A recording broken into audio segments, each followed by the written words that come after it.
A racist neighbor calls the cops on a black couple, only to be shocked upon discovering the wife's true identity. It was a beautiful, quiet afternoon in the neighborhood. Birds chirped in the trees, and the houses stood in perfect rows with green lawns and clean driveways. It was the kind of place people dreamed of living in. Peaceful, welcoming, and safe. At least, that's what Angela and Marcus Thompson thought when they moved in. Angela and Marcus had worked hard for this life. Angela was confident, friendly, and always believed in showing kindness.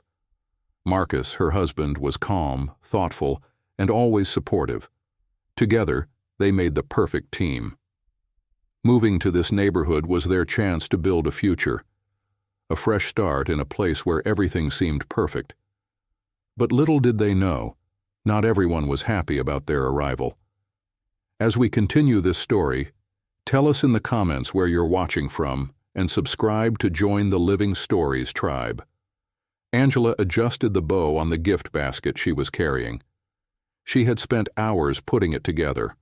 A bottle of wine, some snacks, and a handwritten note. She wanted everything to be just right. "You think this is too much?" Angela asked Marcus, her voice full of nervous energy. Marcus laughed softly, shaking his head. "Angela, you could have just brought cookies, but you went all out. It's nice. They're going to love it." Angela smiled, trying to relax. She had always believed in making a good first impression. As they walked down the street toward their neighbor's house, her heels clicked softly on the pavement. She couldn't help but notice how quiet it was. Curtains shifted in windows, and people peeked out, only to quickly disappear when Angela and Marcus glanced their way. A dog barked sharply from one of the yards, the sound breaking the stillness. "Are they staring at us?" Angela whispered. Marcus gave a small shrug. "Probably. It's a new neighborhood. People are curious," he said, though the tension in his voice told her he noticed it too. When they finally reached the door, Angela hesitated for just a second. "Do you think this is a bad idea?" she asked, holding the basket a little tighter. Marcus gave her a reassuring look.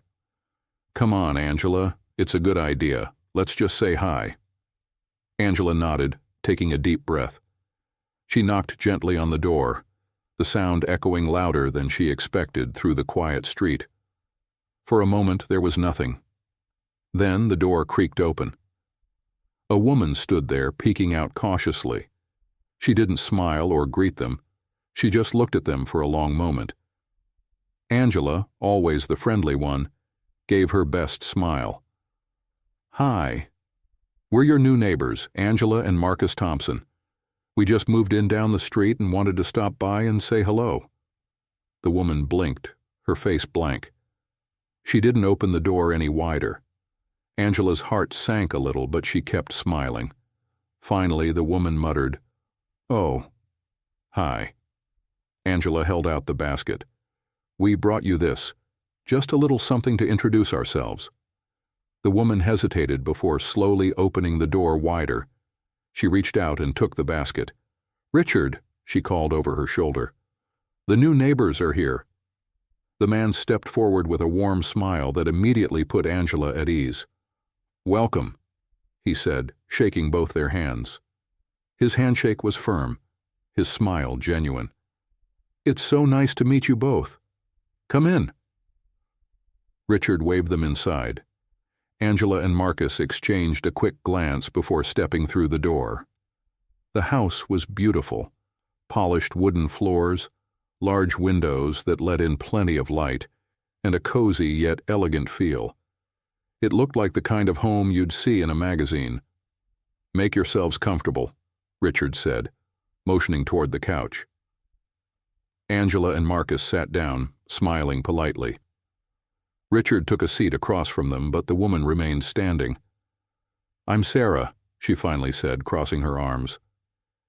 Her tone wasn't exactly rude, but it wasn't friendly either. Richard started asking questions, where they had moved from, how they liked the neighborhood so far. His tone was warm and welcoming. but Sarah stayed quiet, watching Angela and Marcus closely.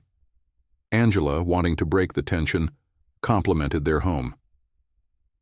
"Your house is beautiful," she said with a genuine smile, "and the neighborhood is so quiet. We're really looking forward to living here." Sarah gave a tight-lipped smile but didn't respond. After a few more minutes of polite conversation, Angela decided to try something else. "Do you need any help in the kitchen?" she asked Sarah. "I'd love to give you a hand." Sarah hesitated before nodding. "Sure. I was just about to make some coffee," she said, her voice stiff. Angela tried her best to brush off the strange tension in the house.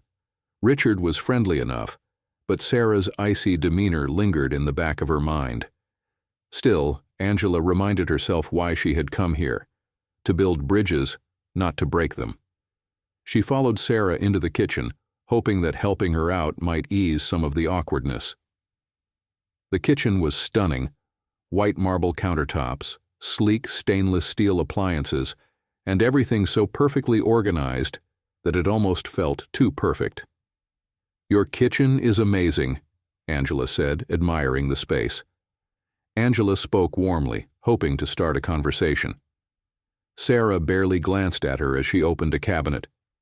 "Thanks," she muttered, her tone flat. She pulled out 2 mugs and placed them on the counter, her movements quick and almost robotic. Angela smiled, trying to keep the mood light. As her eyes wandered to the counter, something caught her attention. There, sitting in the soft glow of the kitchen lights, was a small golden box. It sparkled, its intricate design glinting beautifully. Angela couldn't help but admire it. "Wow," she said, pointing at the box. "That's gorgeous. Is it an heirloom?" Sarah froze. Her hand, which had been reaching for the coffee pot, stopped mid-air. For a moment, she didn't say anything. Then slowly, she turned to look at the box. "It's special," she said, her voice sharp. Angela blinked, surprised by the sudden change in Sarah's tone. "It's been in my family for years," Sarah added, her words clipped. She quickly grabbed the box and moved it to a cabinet. Shutting the cabinet door firmly, as if hiding the box from view, Sarah seemed unusually tense. "What would you have done if you were in Angela's shoes?" Angela felt a knot of tension form in her stomach. She hadn't meant to offend Sarah. "I'm sorry," she said quickly. "I didn't mean to pry, it's just so beautiful." Sarah didn't respond. Instead, she turned back to the coffee, her shoulders stiff. The air in the kitchen grew heavier, the silence stretching longer than it should have. Angela cleared her throat, trying to shake off the unease. "Is there anything else I can help with?" she asked gently. "No," Sarah said firmly. "I've got it." For a moment, Angela just stood there, unsure of what to do. She glanced back at the cabinet where Sarah had put the box, then turned and headed back to the living room. As Angela left the kitchen, Sarah watched her go, her eyes narrowing slightly, her lips pressing into a thin line. In the living room, Marcus and Richard were deep in conversation.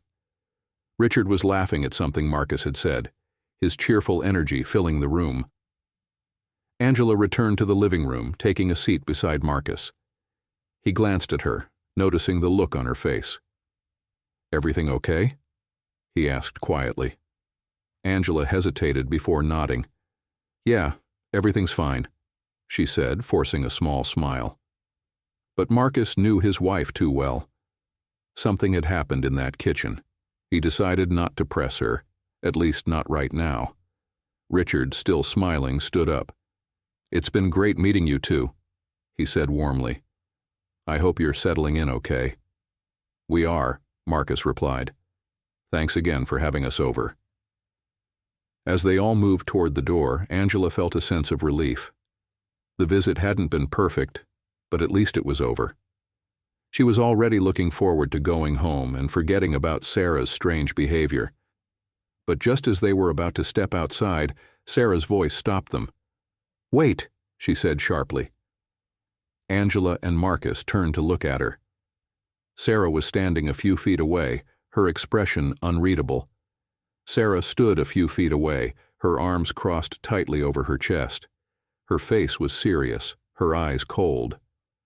"I'm missing something," she said, her voice accusing. Angela blinked, confused. "What do you mean?" she asked. "One of my gold spoons," Sarah said, her tone growing sharper. "It's gone." Marcus frowned. "There must be some kind of mistake," he said, his voice calm but firm. "There's no mistake," Sarah snapped. "It was in the box on the counter, the one she was looking at." She pointed directly at Angela. Angela's stomach dropped. She opened her mouth to respond, but no words came out. "You were the only one in the kitchen with me," Sarah continued, her tone rising. "I think we need to check your bag." Angela stared at Sarah, her mind racing. She felt anger rising in her chest, but more than that, she felt hurt. Marcus stepped forward, his voice steady. "This is ridiculous," he said. "Angela didn't take anything." Richard, looking uncomfortable, tried to step in.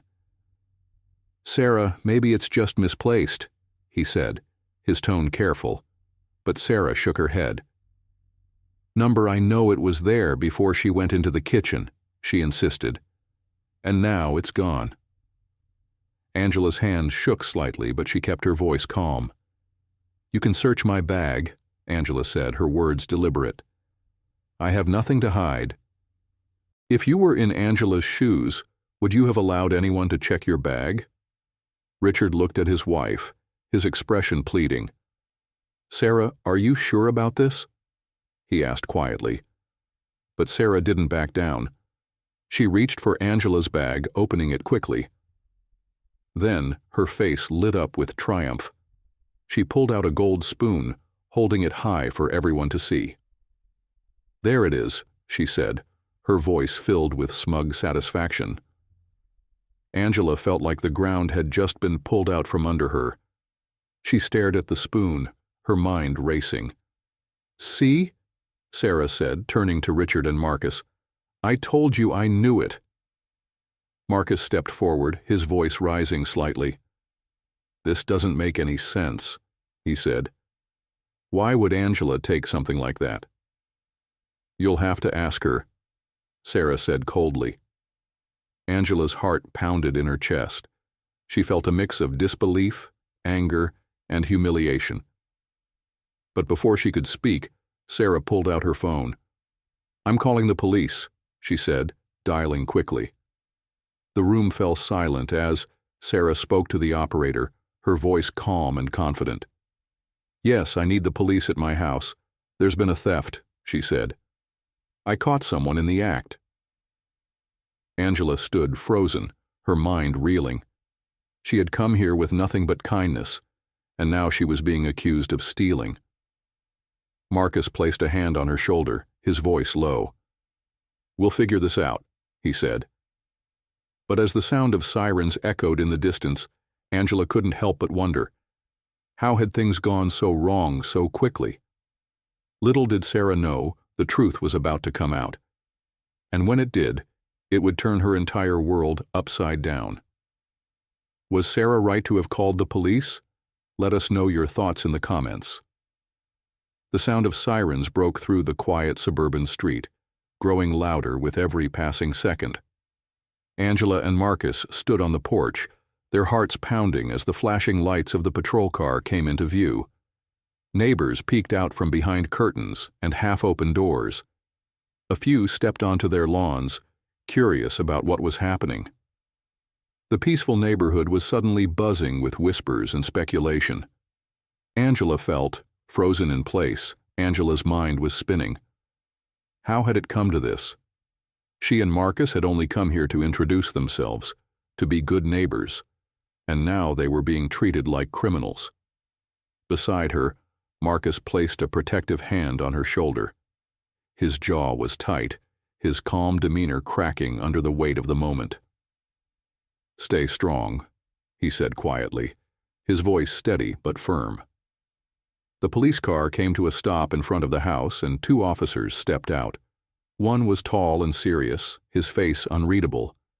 The other, slightly younger, seemed hesitant, as if he could already sense the tension in the air. Sarah stood on the porch, her arms crossed tightly, her face smug. She glanced at the officers, then at Angela, her eyes narrowing. "Thank you for coming so quickly," Sarah said, her tone dripping with faint concern. "I caught this woman stealing from me. She took one of my gold spoons. It's right there in her bag."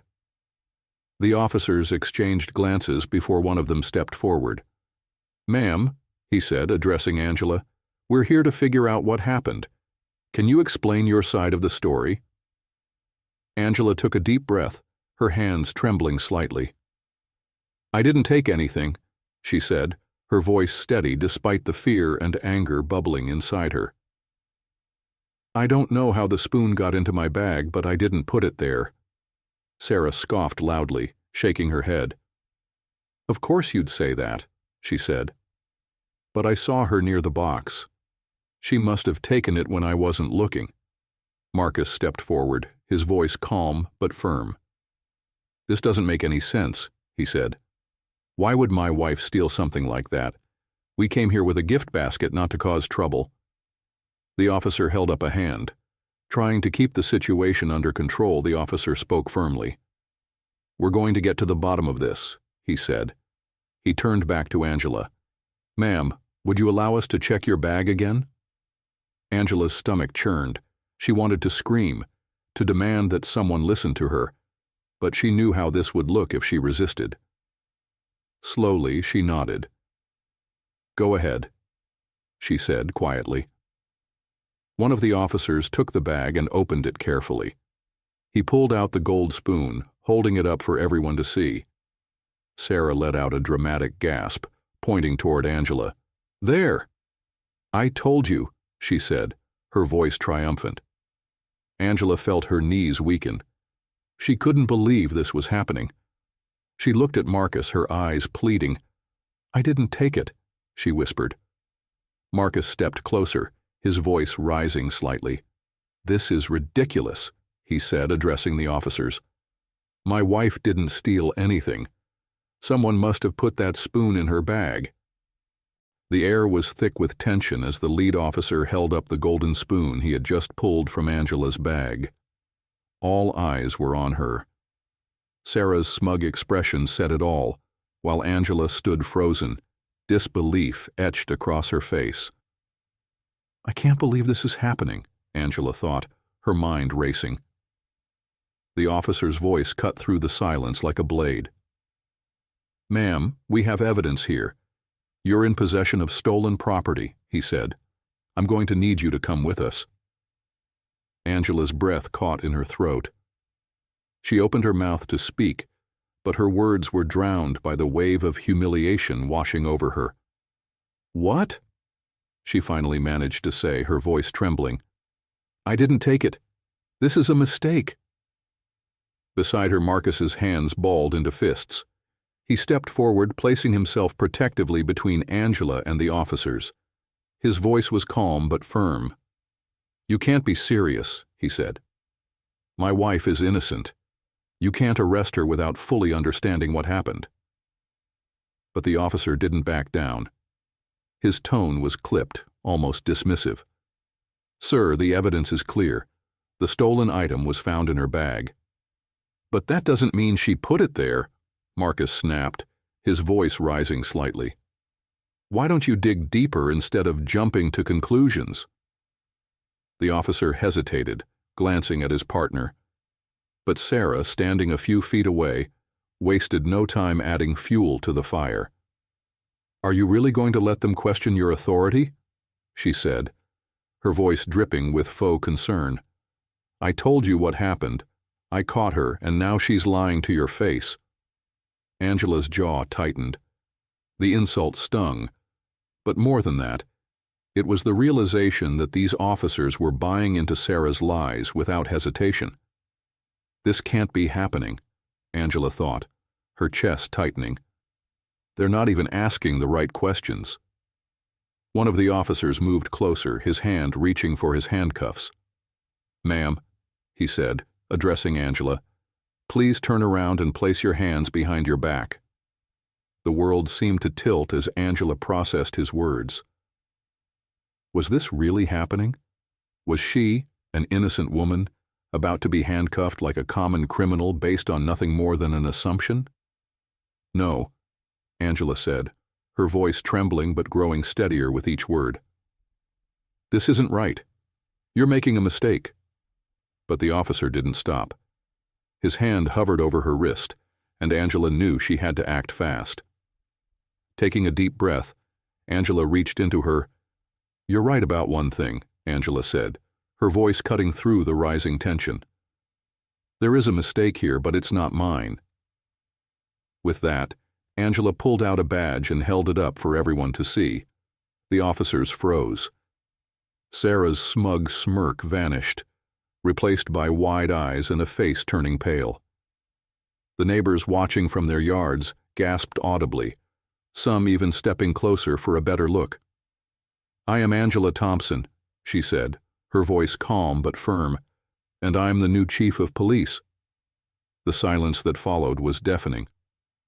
The lead officer's face drained of color, his outstretched hand retracting as if he had touched a live wire. "Chief Thompson?" The officer stammered, his voice barely above a whisper. Angela nodded, lowering the badge but keeping her gaze locked on him. "That's correct. And now, I'd like to know why you thought it was acceptable to move straight to an arrest without considering any other possibilities."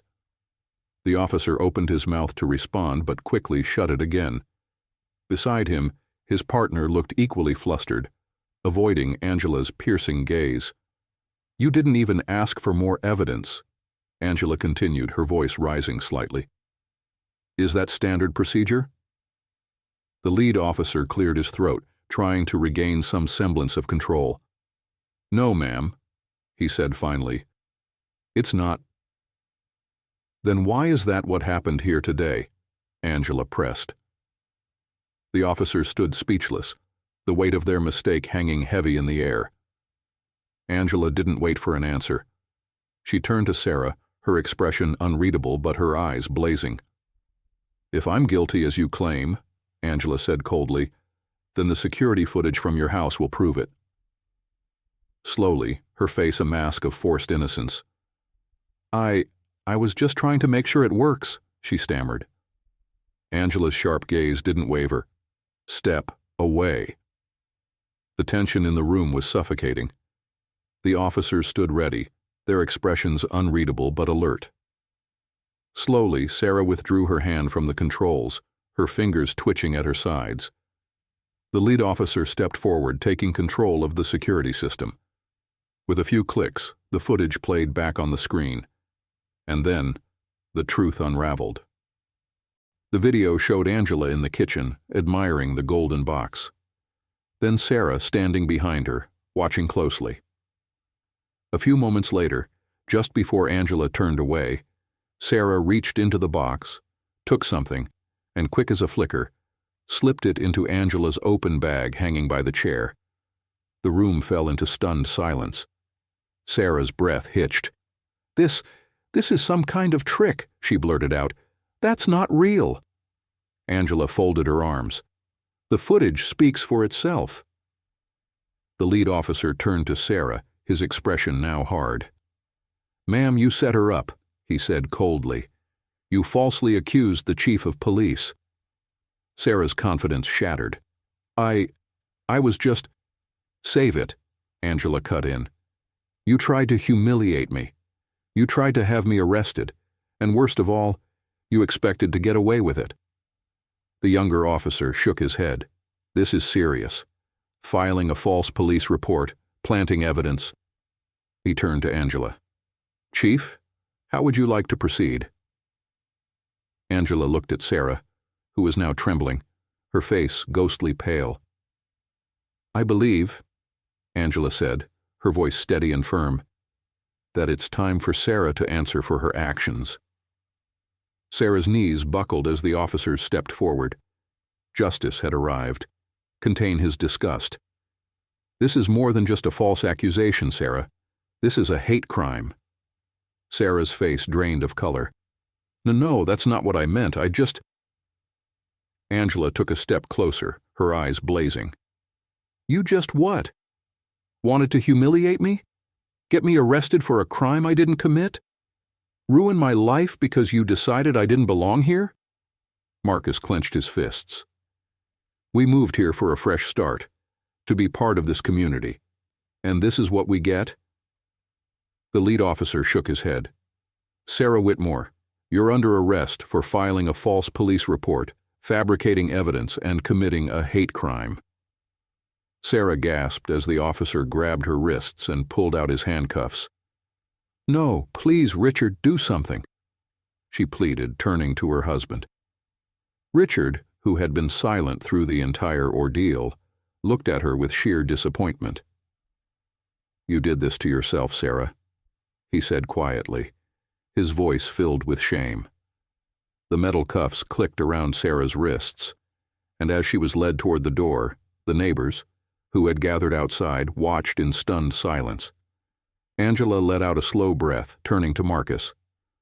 Let's go home. Marcus nodded, wrapping an arm around her. Yeah, let's. Justice had been served, but firm. I just did what was right, she said. No one should have to go through that. The neighbors murmured among themselves, some shaking their heads in disbelief. Richard, still standing on the porch, looked utterly devastated. He met Angela's gaze, his voice barely above a whisper. I'm so sorry. Angela gave him a long look before nodding. I hope you think about the kind of person you choose to stand beside.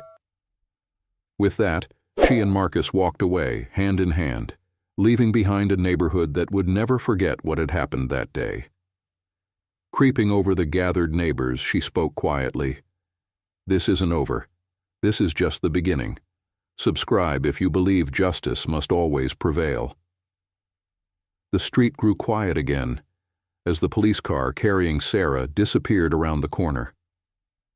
The neighbors who had gathered on their lawns stood frozen, their faces a mix of shock and shame. For the first time, they were forced to confront something uncomfortable. Beneath the perfect lawns and picket fences, prejudice had poisoned their seemingly idyllic community. Angela stood on the porch, her badge still in her hand. We look different, because our presence challenges the unspoken rules of who belongs and who doesn't. A murmur ran through the crowd. Some neighbors glanced at each other, shame flickering across their faces, while others held their ground, arms crossed, jaws tight. Angela took a deep breath, steadying herself. We work hard. We pay our taxes. We take care of our home. Yet the first assumption wasn't that we were your neighbors. It was that we were a problem. Marcus nodded. We shouldn't have to prove our right to be here. We shouldn't have to live under suspicion while others get the benefit of the doubt. Silence stretched between them and the crowd. Then a voice, soft but clear, spoke up. You're right. Angela turned, surprised. It was Mrs. Thompson, one of the longest-standing residents on the block. Her gaze was steady, her expression thoughtful. We've all got some reflecting to do, she admitted. A ripple of acknowledgement moved through the gathering. The weight of unspoken biases had been named, and in that moment, something shifted. Maybe it wasn't a resolution, but it was a beginning. She took a deep breath, steadying herself against the raw emotion threatening to surface. It needs to stop. Not just for me, not just for Marcus, but for every black family that just wants to live, to exist, without being seen as a problem before we've even said a word. Marcus stepped forward, his voice quieter but just as firm. The question is, what are you going to do about it? His gaze swept over the crowd. Will you keep looking away, pretending it's not happening? Or will you start questioning the things you've been taught to believe about people who look like us? A hush settled over the street. A few neighbors shifted, exchanging uneasy glances, but some, like Mrs. Thompson, held their eyes steady, the weight of realization dawning on their faces. Angela exhaled, her voice softer now. Change starts here, in moments like this, in choosing to see us for who we are, not for what you fear we might be. For the first time since the police car had left, the silence felt different, not heavy with tension, but filled with the possibility of something new, with acknowledgement. It starts with all of us deciding to do better, not just in words, but in actions. The street was quiet, save for the occasional rustling of leaves in the evening breeze. Some neighbors still looked uncertain, but others seemed to be listening in a way they hadn't before. Angela's voice softened, but her resolve remained strong. We don't want to live in fear. We don't want to feel like we have to prove our right to be here every single day. We want to be your neighbors, just like anyone else. Marcus stepped beside her, his presence grounding the moment. So ask yourself, what kind of community do you want this to be? One where people are judged before they're known, or one where everyone gets the same chance to belong? A long pause followed.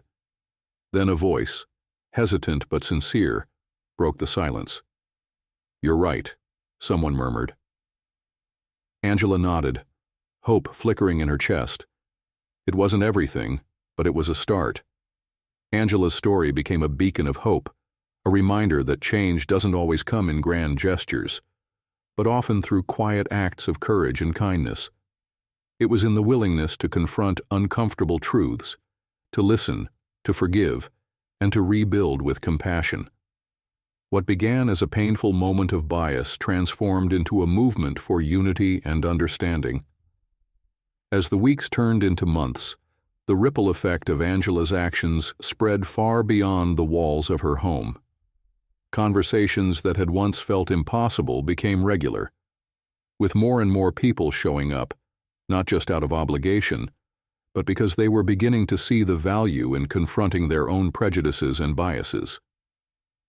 The walls that had divided the community began to crumble, brick by brick, as empathy replaced judgment. And Angela, with Marcus by her side, watched as their neighborhood evolved. It wasn't perfect. There were still struggles, setbacks, and moments of discomfort, but it was a place where people were trying to understand, trying to grow, and trying to make the world a little bit better. For Angela, it was proof that change, though slow, was possible. And as the town began to embrace a more inclusive future, she couldn't help but believe that this was just the beginning. If this story resonated with you, if it inspired you to reflect, to act, or to open your heart to new possibilities, make sure to subscribe to America's Hidden Stories for more powerful narratives that spark change. Together, we can build a better tomorrow.